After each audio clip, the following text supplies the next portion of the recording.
没有错啊，他中共当年就是叛乱啊。那么中共长期以来就是一个歪曲历史、推行霸权的政权，那从来就没有完全接管过中华民国的全部领土啊。那中华民国政府撤退到台澎金马之后，中共至今也从来没有对中华民国在台澎金马地区的统治区实行过一天治权呢。所以，中华人民共和国统治区自从它建立，就仅限于大陆地区和海南岛。那么，台澎金马始终是在中华民国的统治之下，所以中共政权它只是部分接收了中华民国在大陆的原统治区，但是中共政权无法取消或者替代中华民国政府对台澎金马的统治。刚才主持人提到了。中华民国的源起远远早于中共政权。1905年，中国同盟会在日本东京成立的，然后第2年，孙中山提出中华民国的概念，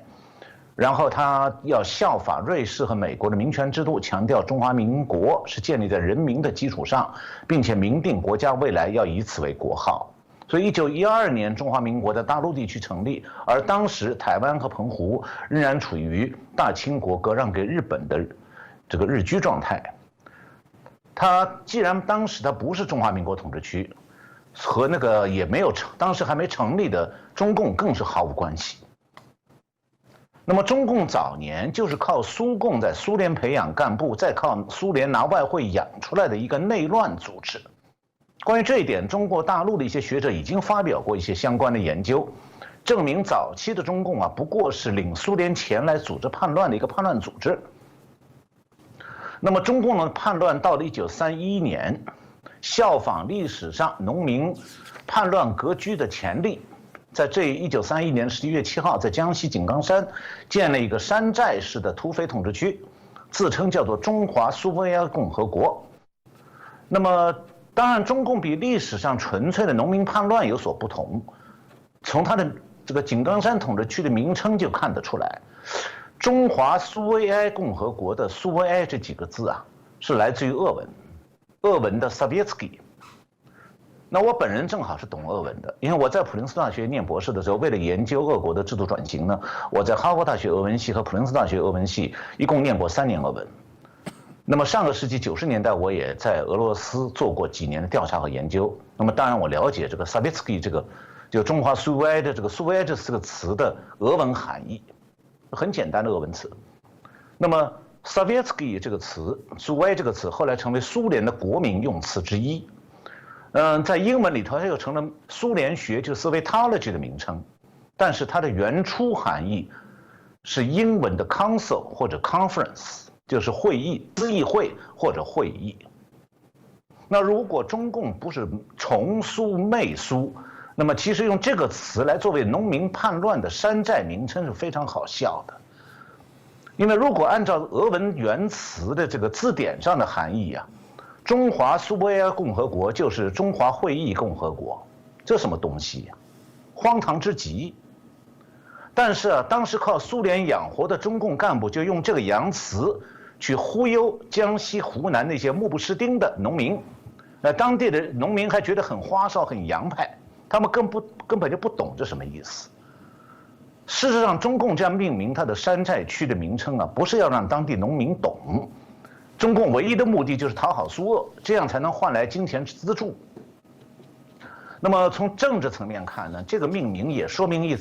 一个问题，就是中共早期的山寨就是一个外国势力雇佣的叛乱团体，它为苏联这个外国服务，叛乱。然后他的叛乱和试图分裂中华民国、充当外国代理人的这个企图是昭然若揭的。那么当年中共在井冈山地区山上石头上写的口号也能证明这一点，有照片为证，而且有的口号现在还在。这口号是叫做"武装革命，保卫苏联"。一个土匪山寨自保都不能，他怎么保卫苏联呢？但这个口号是一种态度。它表明说，中共就是外国势力豢养起家，以分裂国家为目标。那么最后，苏联给他的军事装备远远超过美国给国军的军事装备，使得中共得以占领大陆。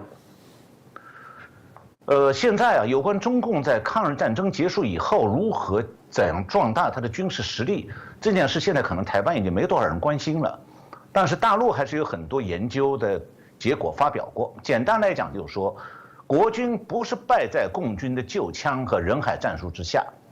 而是败在苏联送给共军的100万日本关东军的武器装备，加上苏联从欧洲运到大连的原德军的炮兵装备。再加上当时美国的外交官当中有一些是美国共产党员，他们听命于莫斯科，帮助中共遏制国民政府和国军，同时终止了美国对国军的军事援助。这样的话，国共双方的军事实力发生了不利于中华民国的变化，所以在济南战役和徐蚌战役当中，国军的炮兵的火力已经弱于共军了，最后是国军战败了。那么这场战败本身就是苏联军事干预的结果。那么中共为什么对外侵略性那么强，对台湾这么凶狠？我们上一次谈到过中共这个对外侵略的野心以及威胁美国的动作。那么为什么这样？要回答这个问题啊，最好不要把就中共对台湾为什么那么凶，最好不要把眼光局限在两岸关系上，空谈什么血浓于水。而是要把世界上共产党政权产生的历史翻一翻，那你就会发现说，所有共产党政权都是共产党对外野心的产物，而在共产党政权实现它对外野心的过程中，民众的鲜血只不过是他们心中的鲜花。大陆上个世纪50年代出生的人都知道一首关于朝鲜战争的电影歌曲，其中有这样的歌词：为什么战旗美如画，英雄的鲜血染红了它？为什么大地春常在，英雄的鲜血开鲜花？那是一场由中共和北朝鲜共产党发动的朝鲜战争，它让中共军队的官兵20万人送命，84万人伤残，中共一无所得。中共什么时候在乎过他自己那20万冤魂呢？所以共产党这个专制政权，它不仅对内狠毒，对外也同样狠毒。那么下面呢，我想来翻一翻世界上共产党政权产生的历史，大家就会知道，为什么说共产党政权本身就意味着它对本国和相关国家的危害。那么所有的共产党国家可以大致分为3类，第一种是共产党革命的原发地，那么第2种是共产党革命的输入国，第3种是共产党政权的输入国。那么第一种共产党革命的原发地，人类历史上只有一个，只有俄国是共产党革命的原发地。那么现在历史资料已经公布出来了，前2年德国媒体公布的资料显示，俄国的列宁就是俄国共产党的这个创办人之一，列宁发动了1917年的10月革命，那场革命是德国政府资助的，目的是动摇沙皇政府，让德国赢得第1次世界大战。也就是说，当时德国出钱让俄国共党的头目发动内战，发动分裂，这个做法一模一样的后来用到中共了。所以俄国的共产党能发动革命，其实是充当外国势力的走狗，通过发动内乱让外国受益。从这个角度讲，苏共的这个创党头目之一列宁其实是个德国间谍。那么后来俄国共产党就把德国谍报机构这种模式最早是搬到中华民国来推行，出钱在中华民国内部寻找红色代理人。那么原来的中共头目之一周恩来和陈云就是自愿充当苏联间谍，在中华民国制造内乱的角色。他们2个人还在苏联专门受过专门的谍报活动训练。那么中华民国就一直面对的是这种苏联代理人的颠覆和分裂活动。那么中共建立大陆政权之后，也效仿苏联，采用同样的方法，在东南亚国家策动内乱和颠覆。那么这是我刚才讲的是，在共产党革命的原发地是这样。那么第2种情况，就共产党革命的输入国。那么我刚才还提到有个概念，共产党政权的输入国，这2者是不同的。那么共产党革命的输入国是用武装暴动的方法推翻当地的政府，夺取政权。那么共产党政权的输入国指的是用军事占领作为后盾，然后采用派人训练好以后，在当地通过选举来夺取政权。那我先讲一下共产党革命的输入国，这里面包括中国大陆，就中华民国的大陆地区，包括越南，包括柬埔寨，包括古巴。这些国家的共产党在外国政府的政治、经济、军事资助下发动武装革命，最后建立共产党政权。那么中共呢，采用苏联那套办法，策划类似的这个输出共产党革命。它不仅只是在越南和柬埔寨这么做，几乎所有东南亚国家的共产党都是中共扶植的和训练的，但是大多数都失败了。当然，我记得以前我在节目中提到过，毛泽东的世界革命之梦就是打算先拿下东南亚，然后进一步扩展势力。后来就因此而有了越南战争，还有印度尼西亚共产党夺权的政变。早在1957年，周恩来在莫斯科向苏联和东欧共产党的代表保证说，东南亚有这么多华侨，中国政府有能力通过这些华侨输出共产主义，使东南亚一夜之间改变颜色。这就是毛泽东认为他可以在共产党国家当中争当老大，实现东南亚一片红的本钱。周恩来的这段话后来在一些第三世界国家遭到强烈的谴责。外界认为说，马来西亚、泰国这些东南亚国家的排华事件呢，都与中共的这套利用华侨在当地煽动共产革命有很大的关系。特别是后来在印度尼西亚发生的，周恩来指挥下帮助印度尼西亚共产党发动政变有直接的关系。那么这里我稍微花一点时间介绍一下印度尼西亚中共发动了一场军事政变，失败了，但是这个过程让我们可以想到当年中华民国在大陆是如何被共产党一步一步的击垮的，因为做法是一样的。在印度尼西亚这次夺取共产党夺权政变啊，被称为叫做930事件，它是1965年9月30号的事情。就当时印度尼西亚的总统和总理叫苏加诺，他的政治立场倾向共产党阵营。那么，当时呢是他被推翻了，被这个陆军战略后备部队司令叫苏哈托少将，他把这个共产党的等于是暴动和政变呢给消灭了，然后呢，因此在印度尼西亚全国开始了这个清算共产党。那么有大量的共产党被处决，也有很多华人因为他亲共而被处决。那么这个事件呢，造成很多印度尼西亚的华人被迫离开印度尼西亚，侨居海外了。好像台湾当时也对他们有点帮助。那么印度尼西亚呢，从1966年开始就转向对抗共产主义了。那么这个大背景，为什么共产党会选择印度尼西亚？原因是1945年，印度尼西亚的国父叫苏加诺，他是领导印度尼西亚的独立运动，脱离了荷兰的殖民统治之后，在外交上越来越靠向苏联，倾向于共产主义阵营。那么在印度尼西亚共产党和中共的支持和帮助下，印度尼西亚共产党的势力是无处不在。50年代末60年代初，中共向印度尼西亚提供了大批的经济援助和军事装备，同时也输出革命，扶植印度尼西亚共产党。这套做法就是苏联当时扶持中共的做法。那么苏加诺本人与中共走得很近，他利用共产党的势力来抗衡宗教和军队，维持他的统治。那么印度尼西亚的宗教组织和军队是不满的，摩擦很多。在对外政策方面，印度尼西亚的总统兼总理苏哈诺主张大印度尼西亚，就是想要吞并马来西亚。他从1962年开始宣称说马来西亚是新殖民主义的产物，他反对马来西亚建国，想要而且支持当地的马来西亚的沙捞越的这个华人共产党游击队。那么印度尼西亚的共产党呢，本身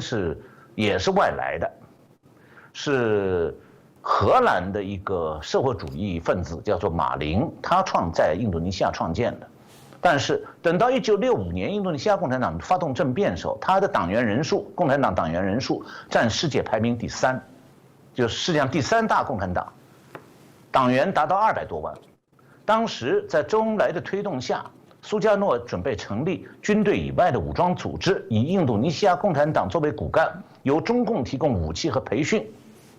印度尼西亚共产党的主席叫艾蒂，他1957年、59年、1961年、63年、1965年5次访问中国。1965年9月30号，印度尼西亚共产党发动政变，应该就是他1965年最后一次访问中国的时候，中共向他面授机宜的结果。那么苏加诺依赖的政治力量就是印度尼西亚共产党啊。他说我是共产党的朋友，因为共产党人是革命者。他甚至考虑说他要去世就把国家权力转调到共产党手里头。然后印度尼西亚共产党的这个领袖艾蒂，1965年8月28号政变之前，也在他们的一次会议上表示，现在的问题是印度尼西亚共产党是应该坐等总统逝世，让自己遭受突然的打击呢，还是先发制人，挫败陆军的行动和攻击？我更倾向于先动手，这就是印度尼西亚共产党当时的政变动机。那美国认为呢，印度尼西亚共产党在策划政变当中起着中心的作用，有确凿的证据证明所有重大决定都是印度尼西亚共产党做的。然后呢，是1965年9月30号，印度尼西亚共产党党员苏加诺总统的亲信、总统卫队第3营营长叫翁东，这个中校率领人发动政变。当天晚上10点钟，7辆卡车坐满了总统卫队的武装士兵，从他们一个空军基地出发。第二天早上到达雅加达，印度尼西亚的首都，然后分别到7个陆军将军的住所搜捕，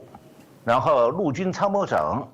和2个中将和另外2个少将被当场打死，还有3个将军被绑架到空军基地然后杀害。那么只有1个将军纳苏迪安翻墙逃走了。然后10月1号第二天，这个刚才政变那个头部中校叫翁东，通过电台发布了全国公告，宣布印度尼西亚成立革命委员会。那么第二天，印度尼西亚共产党在雅加达的日报上发表社论，支持所谓的930运动。当这个另外一个梭罗市的印度尼西亚共产党市长也宣布支持这场运动，共产党还在当地组织了游行活动支持这场政变。那么中共期待的把印度尼西亚赤裸裸的赤化的阴谋眼看就要实现了。但是当时军队刚才提到那个陆军战略后备司令这个苏哈托少将没有被逮捕。